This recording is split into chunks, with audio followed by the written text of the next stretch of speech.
Ma première expérience en ésotérisme, c'était quand j'étais adolescente. Je sais pas pourquoi j'étais très appelée à ça. Et donc avec des amis, on s'amusait, même si ce n'est pas un jeu. Et je souhaite bien préciser qu'il ne faut pas jouer avec ça. Aïe, aïe, aïe. Et donc, ce que vous allez dire. Les fameuses tablettes, les tables.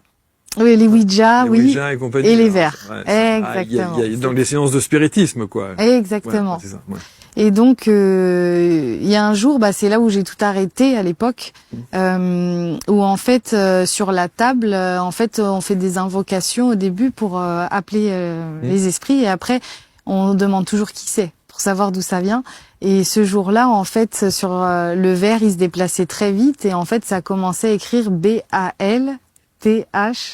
Donc c'était Balthazar. Et moi, j'étais très naïve à l'époque, je ne savais même pas. Moi, je connaissais d'autres prénoms, ses frères, on va dire, mais celui-là, je le connaissais pas du tout. Et en fait, ce qui s'est passé, c'est que d'un coup, dans la salle, on a senti quelque chose de vibratoirement de très lourd. Et donc, nos poils se sont vraiment hérissés.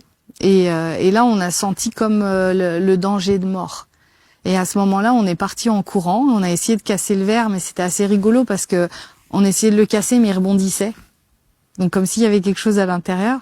Et donc je cours affolée chez ma grand-mère. Je lui dis, j'ai jamais ressenti ça. Dans mon ventre, c'était tout bloqué. J'avais l'impression que j'allais mourir. Et ma grand-mère, elle m'a dit, ah oui, il faut pas jouer avec ça. Tu sais, avec mes copines, on faisait tourner les tables. Et ce Balthazar, c'est un... Ah, c'est un démon, c'est un démon. diable.